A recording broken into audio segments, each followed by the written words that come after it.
ሐዲሱ ይሄ እንደዛ የሚለው ኖ ስጋን አያካትትም እያልከን ነው። ምክንያቱም የክርስቲያኖች በደንብ አስተውሉ፣ የክርስቲያኖች ምግብ ተፈቅዶላችኋል ተብለህ የማን ችግር የለም አስተውሉ። ቆይ አዳምጣ፣ አሊያም ሌላ ልጨምርልህ እንዴ? እኔ ምሳሌ ካላ ስም ውጭ የታረደን ነገር ብሉ የሚል ስጠኝ። አሁንም እሱን ነው የሚቀረነው እንጂ ይሄንን አልቀረንም። እርድን ልድገማ ቡሃሪ 26:17 እንድገመው። አደንግጥ። ስለ እርድ ነው የምጣለኝ። እኔ አልጠነግጥም። እኔ ስለማጣላለሁ የአይሁዶችና የክርስቲያኖች ተፈቅዷል። ምንም ችግር የለው። የሰሩት ምግብ ተፈቅዷል። አሁንም ተፈቅዷል። ያረዱትን ተፈቅዷል። አይሁዶችና ክርስቲያኖች ያረዱትን ትበላታለህ። እሱንማ አልበላም። ወይኔ ነብይ በልቷል፣ አንተ አበላም። ተነብይ ትሻላለህ ማለት ነው። አሁን ምን ይበላል ነብይ? እችን አንብባት። እሺ አረብኛውን አድርግለት። አረብኛ አድርግልኝ ለኔ። ኖ 26 ነው ያልኩህ። 26:17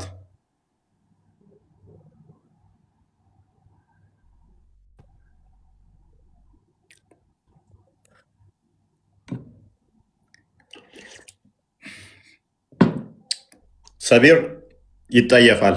ከነቢዩ ይልቅ ሰቢር ይሻላል ማለት ነው። አራይ ቀጥል። እሺ አነ ይሁዲን ሚለው ጀምረ አንብቦ።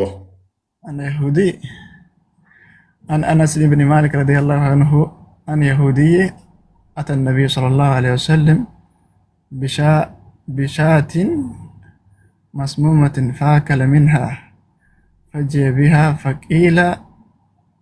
ፈቂለ አላ ነቅቱሉሃ ቃለ ላ ፈማ ዝልቱ አዕሪፉሃ ፊልሐዋት ረሱል ሰለላሁ ዐለይሂ ወሰለም። ታዲያ ይሄ ምንድን ነው የሚለው? እኔ እኮ ያልኩ ያለው እፎይ፣ ቆይ ተርጉመው።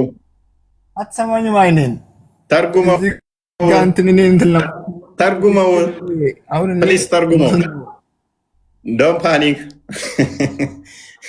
ተርጉመው። ቀላል እኮ ነው ትርጉሙ። እሺ አሁንም ያመጣህልኝ ያለው ሌላ ነው። እኔ ያልኩ ተርጉመው የታረደን እርድ ብሉ የሚል አምጣ ነው ያልኩት። የክርስቲያንና አይሁዶች ምግብ ተፈቅዷል። ምን እንደበላ ላሳየ ነው። ተርጉመው ንገረው። ተርጉም ምናምን ችግር አለ። እኔ ካልተቀበልከኝ ተርጉመው ነጥብ ለመውሰድ ብቻ ነው። ሌላ እኮ አልፈለክም አንተ እኮ። ተርጉመዋ።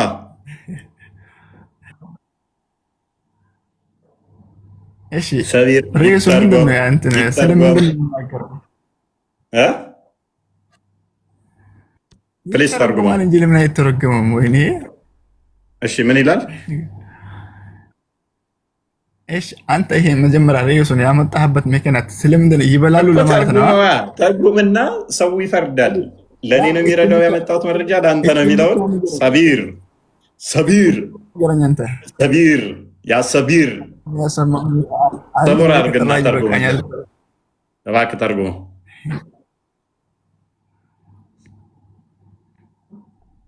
እኔ እኮ ያልከው እባክህ ተርጉመው። አትደንግጥ፣ አትፍራው። ተርጉመው።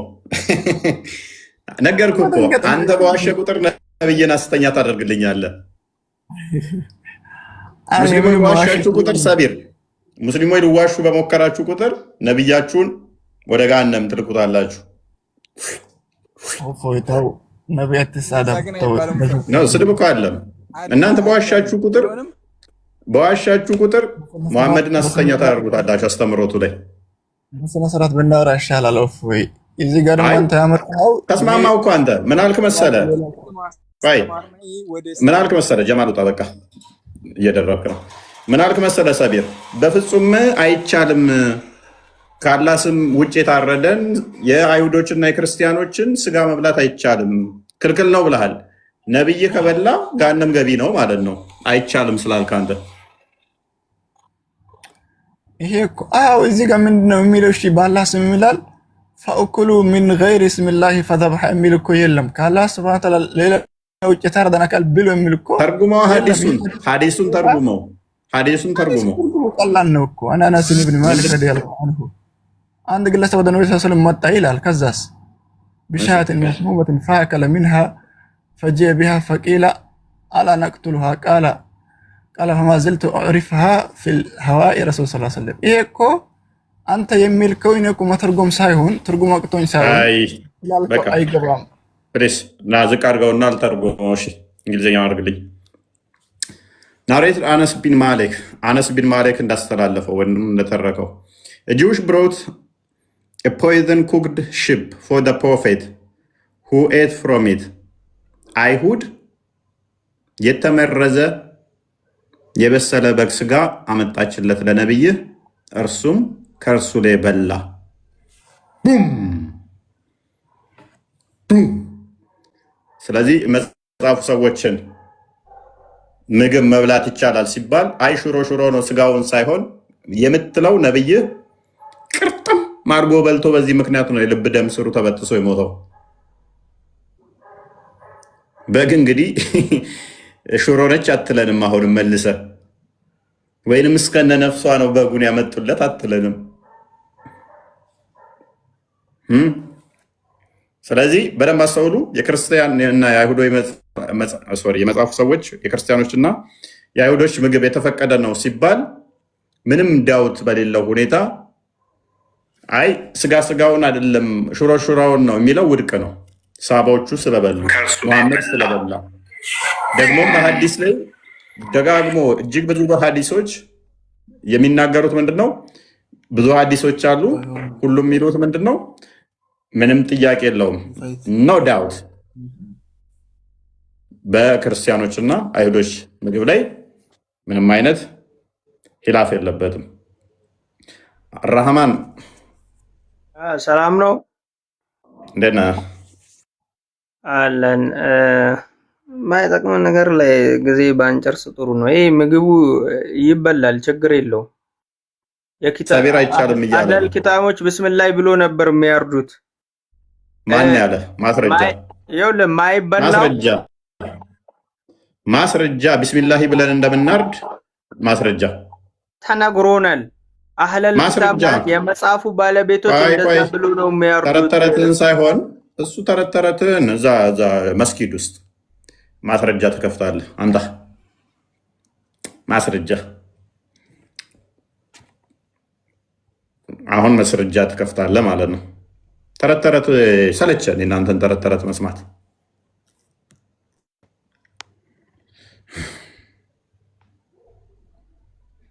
የውሸት ዘመን አብቅቷል። አሁን የውሸት ዘመን አብቅቷል። እውነት መጥቷል። ውሸት ተወግዷል። ሰላም ነው። ሰላም እንዴት ነው? እንኳን ደህና መጣሽ።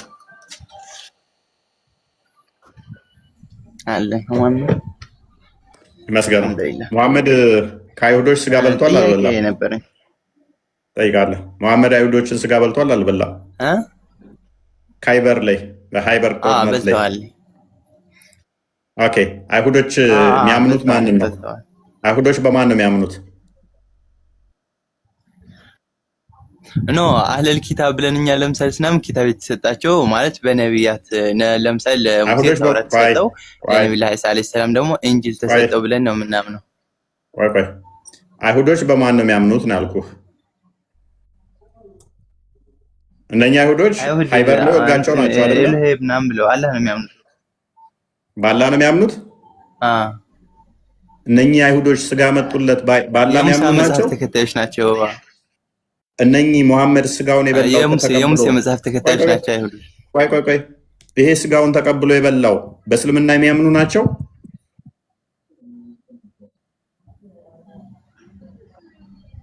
ለምሳሌ በነብዩ መሐመድ ሰለላሁ ዐለይሂ ወሰለም እንትን ሳይሆን ሙስሊም ሲባል በነገራችን ላይ በአንድ አምላክ የሚያምን ለማለት ያህል ነው።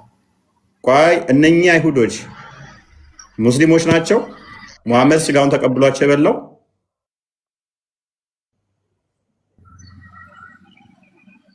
አዎ ለምሳሌ አንድ አምላክ ስለሚያምኑ በዚህ ሙሐመድ የሙሳ ተከታይ ናቸው ብለን እናምናለን። ቴንኪው። ስለዚህ ሙሐመድ ሙስሊሞችን ይወጋ ነበረ ማለት ነው። ሙስሊሞችን ሲገል ነበር ማለት ነው። ምክንያቱም ይህንን ምግብ የበላው የሃይበር ለታ ነው፣ በሃይበር ጦርነት ለት። ሁለቱም ደግሞ የተጨፋጨፉበት ነው፣ አይሁዶችን የጨፈጨፈበት ነው። ሙሐመድ ደግሞ በራሱ አንደበት ምን ብሏል?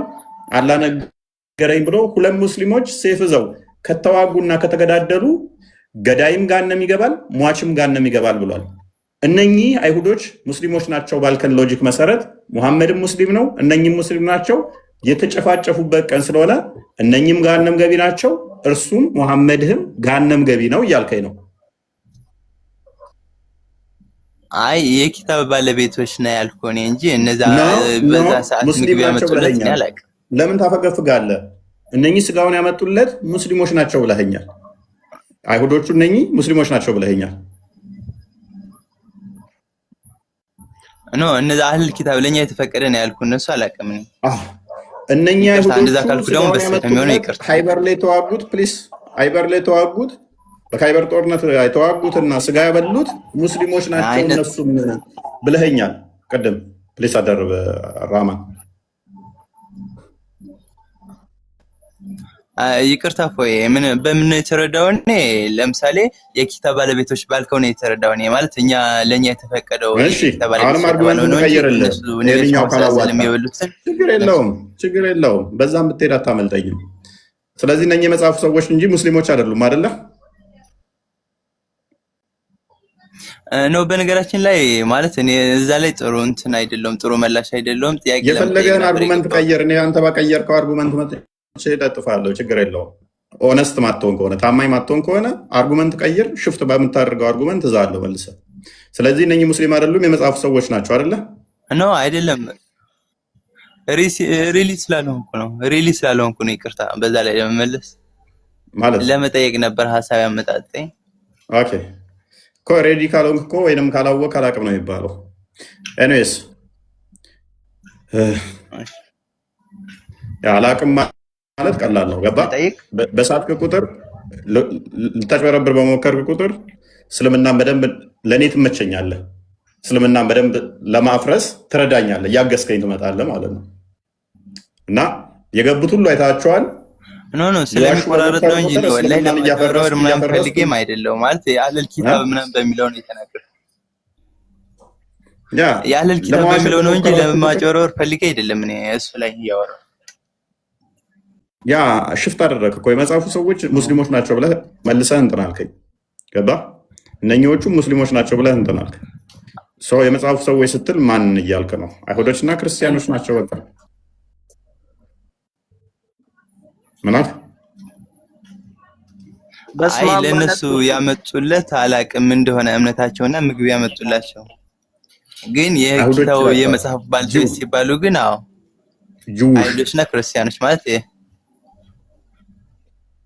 ያው መጽሐፍ ጁውሾች ናቸው ያመጡለት። አይሁዶች ካይበር ጦርነትን አላጠናህም?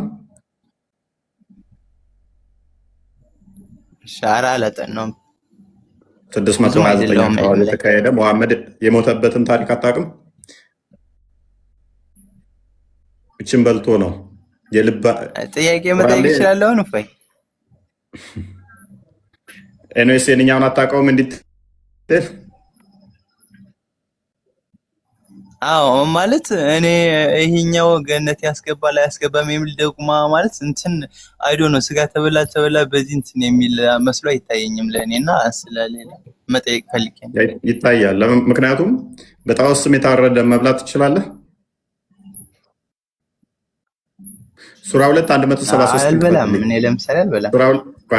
ሱራ 2 173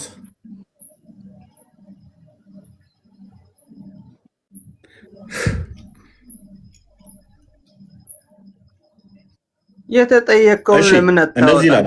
ተጠየቀውን ትፈልጋለህ? ፕሊዝ ቆይ። እናንተ ላይ እርም ያደረግነው በደንብ አስተውል። ያደረገው በግትን፣ ደምን፣ የርያ ስጋንም በእርሱ ማረድ ካላህ ስም ሌላ በደንብ አስተውል። ካላህ ስም ሌላ የተወሳበትን ነገር ብቻ ነው ይላል። ካላህ ስም ሌላ የተወሳበት እርም ተደርጎብሃል? አልተደረገም። በቁርአን መሰረት ተደርጓል እና አልበላም እኮ ነው ያልኩኝ። ካላህ ስም ሌላ የታረደን ከበላህ ይሄን የቁርአን ክፍል ተጋጭተሃል? አልተጋጨህም?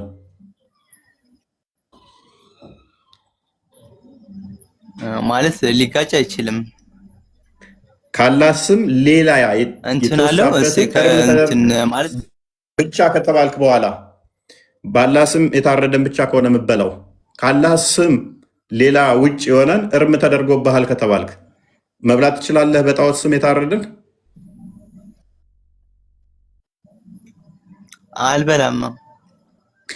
ብትበላ ከዚህ ቁርአን ክፍል ጋር ትስማማለህ ወይንስ ትጋጫለህ?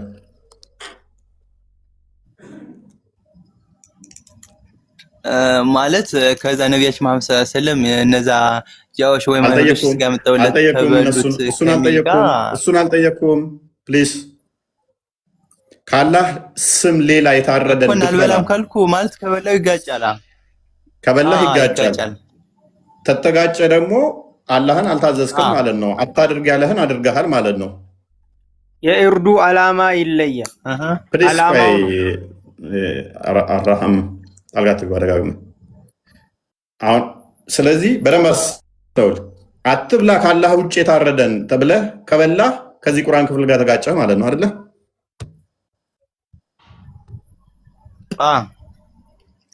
ኦኬ። ቁርአን ላይ ደግሞ በአንድ አያ ስህተት ካመጣ ከተለያየህ ትከፍራለህ ይላል። መክፈር ማለት ከእስልምና መውጣት ነው አይደለ?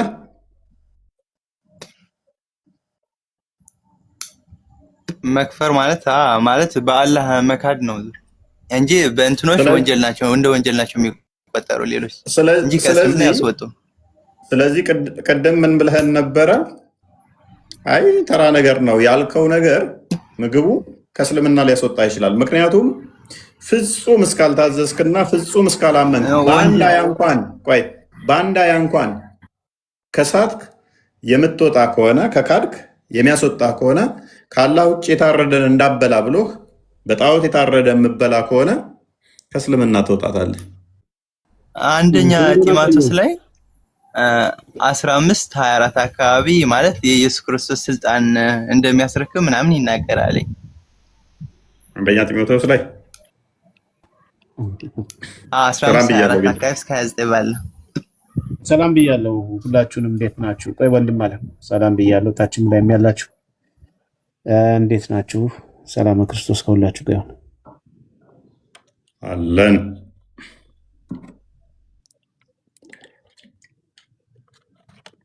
አንደኛ ጢሞቴዎስ ምዕራፍ 15 ነው ያልከው?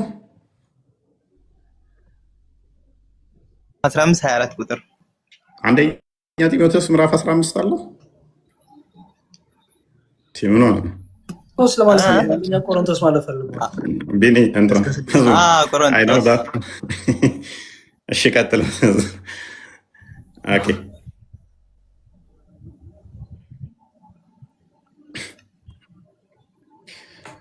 ቁጥር 24 ላይ ነው እንደ ያው መስሱስ ቁጥር 24 ላይ እንደዛ ይላል። 24 ኦኬ ቀጥል። መጀመሪያ ግን ቅዱስ ጳውሎስን ይቀበላሉ እነዚህ ሰዎች። ቅዱስ ጳውሎስን የተናገረውን ስናመጣኛ እንቀበልም ይላሉና ቅዱስ ጳውሎስን ለመጥቀስ እና ጥያቄ ለምትን ለማለት በዛው ልክ ቅዱስ ጳውሎስን መቀበል ይጠበቅባቸዋል።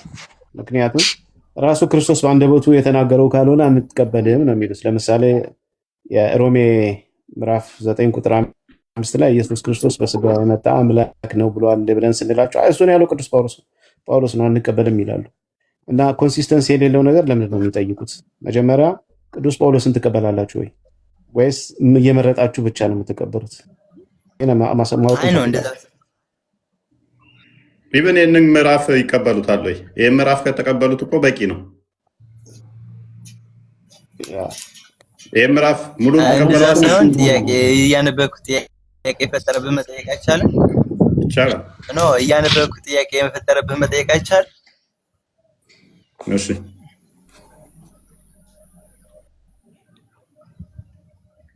ወይስ መጠየቅ አይቻልም? ይቻላል። ይህን ክፍል ሙሉ ትቀበለዋለህ?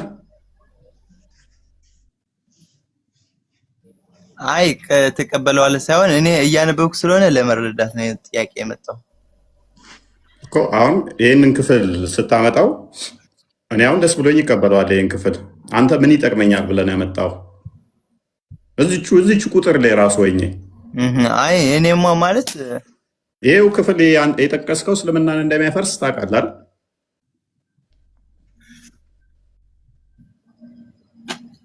እኮና ለመረዳት ነው ማለት እኔ እውቀት ፈላጊ ነኝ እንጂ የጠቀስከው ክፍል ሌላ ነገር አይደለም። መንግስቱን ለእግዚአብሔር ለአባቱ አሳልፎ በሰጠ ጊዜ አለቅነትን ሁሉ ስልጣንን ሁሉ ኃይልን በሻረ ጊዜ ፍጻሜ ይሆናል ይላል።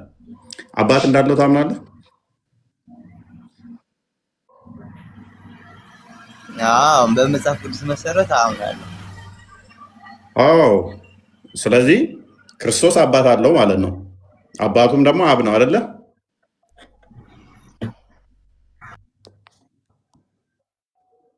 የሚጠጣ አድርጋ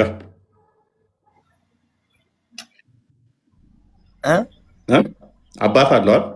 አባቱ ደግሞ አብ ነው አይደለ? ስለዚህ አብ ልጅ የለውም ወይንም ደግሞ ክርስቶስ የአብ ልጅ አይደለም የሚል ካለ እሱ አጋንንታዊ አስተምሮን ያስተማረው ማለት ነው። እሺ፣ ቀጥፎበታል። ሪሊ እንደዚህ ነው እኔ የተረዳሁት። ያነበብኩ እያለ እንዴት እንደሆነ ታውቃለህ? ማለት እሱ ያስገዛ ከእስከ 29 አካባቢ ባለ ነው ማለት እሱን ያስገዛለት ሁሉ ተመልሶ ደግሞ ለጌታው ደግሞ ለአብ እንደሚገዛ ማለት አምላክ ለአምላክ እንደሚገዛ ምናምን እንደዛ ነው የተረዳሁት እኔ። አይ እንደዛ አይልማ አይልም። እንትን ወደ 29 አካባቢ ኋላሽ መለስ አድርገው አንዴ ወደ 29 ካለው ቀጥል ማለት ታች አካባቢ አለ እንደዛ ላስገዛለት ሁሉ ይገዛል። ኦኬ እኮ ምንድነው እሱ ያስገዛው? ማን ያስገዛው? ስለ ሞት ነው አንድ የሚያወራው። ሞት ሁሉ ላይ ገዢ ሆኖ ነበረ 29 አሁን ግን ክርስቶስ ላንቀላፉት አንዴ አውድ አለው እኮ አውድ ትላላችኋለህ። አሁን ግን ክርስቶስ ላንቀላፉት በኩራት ሆኖ ከሙታን ተነስቷል ይላል አይደለ?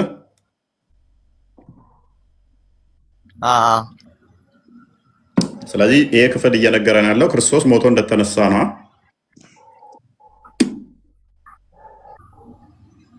ማለት እንደዛ ማለት ሆኔ ማለት ከጣዖት አምልኮ ወደ አንድ አምላክ ሲጣራቸው እንደነበር እንደዛ እረዳለሁ። ለምሳሌ እኔ ነብይ ብዬ በምከተለው መንገድ እና ችግር የለም።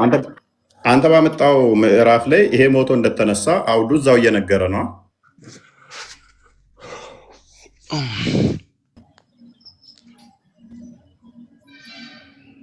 ኮሚኒኬት እያደረግን እንድንል ነው እኮ ንገረኛ።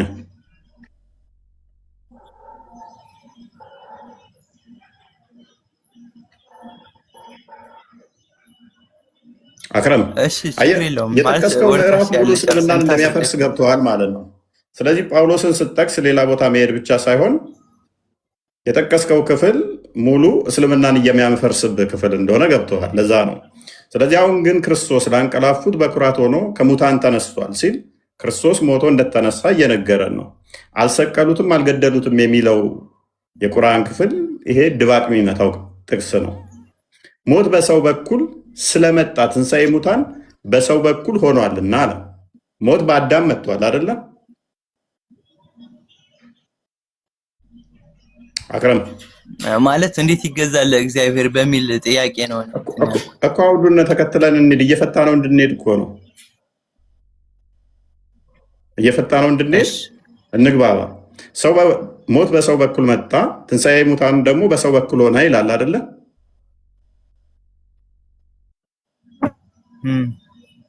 ይላል አይልም? ይላል።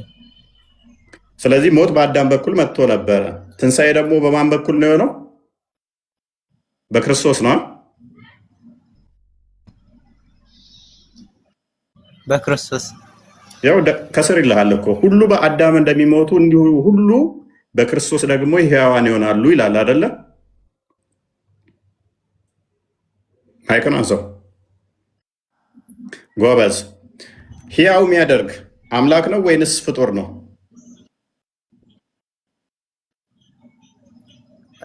ማለት ስልጣን በተሰጠው መሰረት የሰው ልጅም ያደርጋል። ከእንትን አካባቢ ነው ራሱ ሰው ፍጡር ከሆነ እኮ በደንብ አስተውል። ራሱ ፍጡር ብቻ ከሆነ ሰው ብቻ ከሆነ ራሱ ሕያው የሚያደርገው ያስፈልገዋል እንጂ ሕያው አያደርግም። ሁሉን ያለው የሚቀር አይደለም። ከተሰጠው ካልክ ራሱ የተሰጠው ይቀራልና ሁሉ የሚለው አይመጣውም ማለት ነው። ሁሉ ሕያው ይሆናሉ በእርሱ ከተባለ የሚቀር የለም። ሁሉ ሕያው የሚሆኑት በማን ነው? በክርስቶስ ነው አይደለ?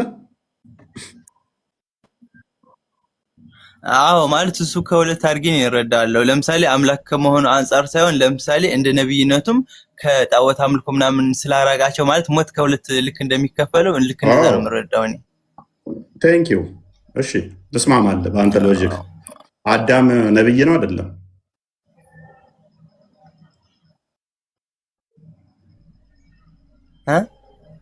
አዳም እንዳንተ አስተምሮ ነብይ ነው አይደለም? ማን?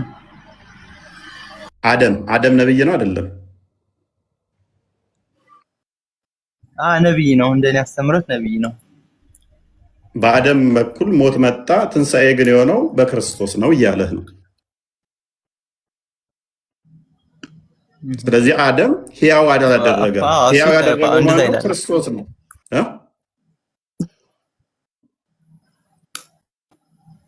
ስለዚህ ሕያው የሚያደርገው ክርስቶስ ነው። ትንሣኤ ሕይወት የሚሰጠው ክርስቶስ ነው፣ አምላክ ስለሆነ ነው። ስለዚህ ክፍሉ አምላክ መሆኑን የሚናገር ነው። እንደውም ቁጥር 23 ላይ አድርገው።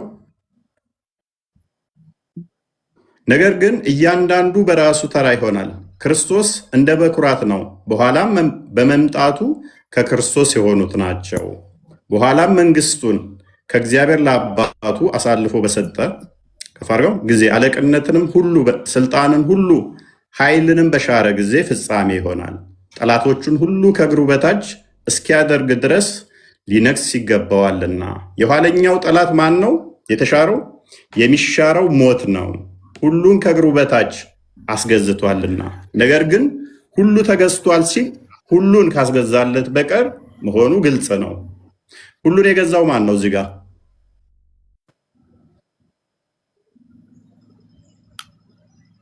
ማን ነው እሱ ሁሉን ሲገዛ የነበረው?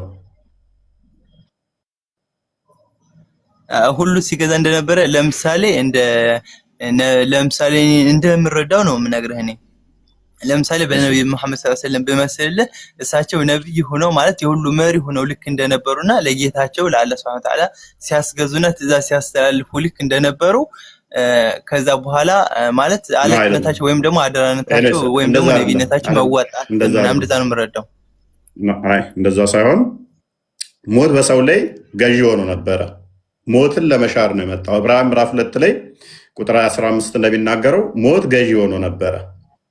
ሞትን ለመሻር ነው። ያ ሞት የሚሻር ነው። ከፍ አድርገው።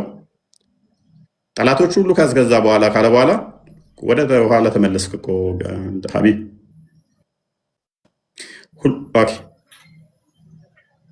እንዲያማ ቁጥር 28 አይ ቲንክ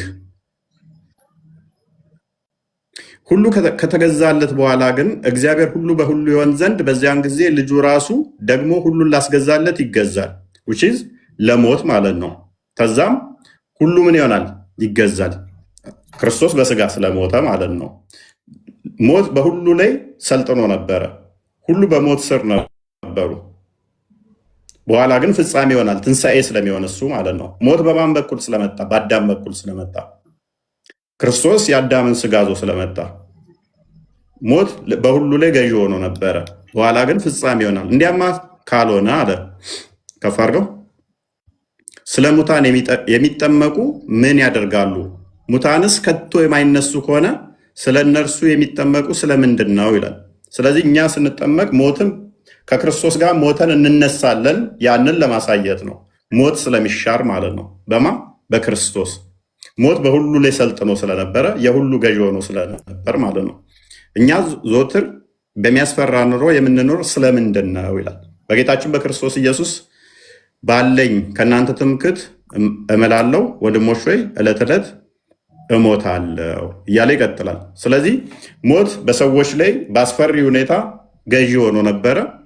ያ ሞት በክርስቶስ ተሽሯል ማለት ነው። ትንሣኤ ህይወታችን እሱ ስለሆነ እሺ፣ እናመሰግናለን። እና ማለት በደንብ ቼክ አደርጋለሁ። አሪፍ አድርገን ያስረዳኝ። ሌላ ደግሞ ገነት በሰማይ እንዳለ ማለት እንደዛ ነበር የምረዳ። የት አካባቢ ነው ኤደን ገነት ያለው? በሰሜን ፈልጋት እሷን አክቹዋሊ ቀለሜንጦስ ምዕራፍ 12 ላይ ይመስለኛል ከተራሮች ከፍ ብላ 12 ክንድ ላይ ምናምን ይላታል። ሰማይ ላይ ስትል አክቹዋሊ ጠረፏ አየር ላይ ብሎ ይላታል። ግን ሩቅ አይደለችም። የኛ እንደናንተ ከአርሽ ከሰባተኛ ሰማይ ምናምን በላይ ምናምን የሚለው እኛ ጋር እንደዛ አይደለም። ገነት እዚሁ ነች። እሺ ማለት ከምድር እንደሆነ ማለት ታነብ ኦሪት ዘፍጥረት 2:8 ላይ ማለት በምስራቅ በኩልና የሆነ ስለ ወንዞቹ ምናምን ሲነጋገር ከዚህ ከሀገር ውስጥ እንደሆነ ከምድር ላይ እንደሆነ እንደዛ ነው የሚያስረዳ በተረዳው ሲያስረዳ እኮ እንደዛ አልኩ እኮ ነው። ዘፍጥረት 2:8 ላይ እዛው ከምድር ትንሽ ከፍ ብላ እዛው እንዳለች አዳምን ምድር እዛው ሰራው። ከዛ በኋላ ወደ ኤደን ገነት አገባው። ያ ኤደን ገነት ደግሞ አትክልቶች ምናምን ያሉባት እነ ኤደን ወንዝ የሚያካብቧት ምናምን ነች። ኦኬ እና ምድር ሲፈርስ ማለት እኔ ገነት ምናምን በሰማይ እንደሆነ እንደዛ ነበር የምረዳው። አይ ወደፊት እንዴት ትሆናለች ነው ምድር ሲጠፋ?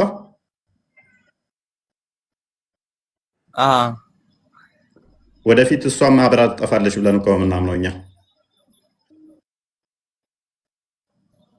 ገነት ትጠፋለች እኮ። ኦኬ ነው።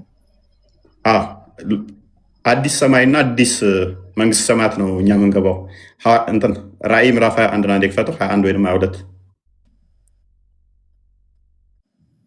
አዲስ ሰማይ አዲስ ምድርም አየው፣ ፊተኛይቱ ሰማይና ፊተኛይቱ ምድር አልፈዋልና ባህርም ወደፊት የለም ይላል። ሁሉ ይጠፋሉ፣ እነኚህ ይጠፋሉ። ስለዚህ ወደፊት እኛ የምንገባው መንግስት ሰማያት ነው። መንግስት ሰማያት እንጂ ገነት አይደለም። ገነት ምታልፍ ነች፣ ምጠፋ ነች። ኦኬ ከዛ በኋላ አዲስ ተፈጥሮ ማለት ነው መንግስት ሰማያት ይባላል። ማቴዎስ ወንጌል ምዕራፍ 22 ቁጥር 31 ቼክ አድርግልኝ። ማቴዎስ 22 ቁጥር 30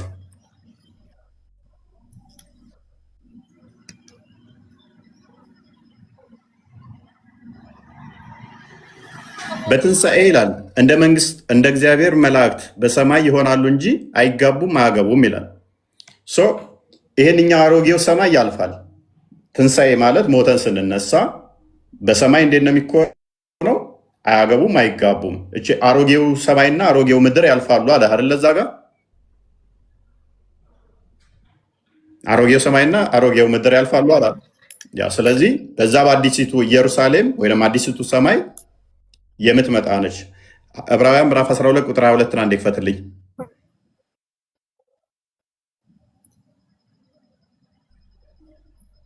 12 አይ ቲንክ ኦኬ። ነገር ግን ወደ ጽዮን ተራራ ወደ ሕያው እግዚአብሔር ከተማ ደርሳችኋል፣ ወደ ሰማይቱም ኢየሩሳሌም በደስታ ወደ ተሰበሰቡት ወደ አላፋት መላእክት ይላል። ወደ ሰማይቱም ኢየሩሳሌም አዲስ ሰማይ ተሰጠናል ማለት ነው። አዲስ መንግስት ሰማያት ነው የምንገባው እንጂ አሮጌቱ ገነት የምትባለው ታልፋለች። ማርቆስ ወንጌል ምዕራፍ 13 እንክፈትልኝ።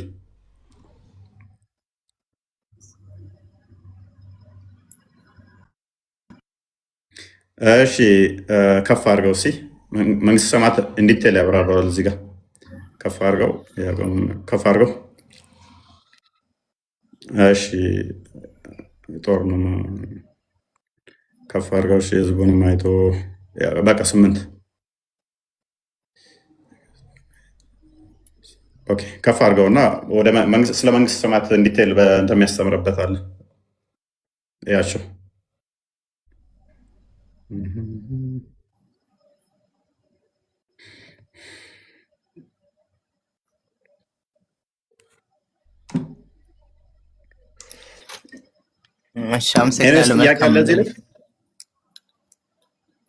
ግልጽ ነው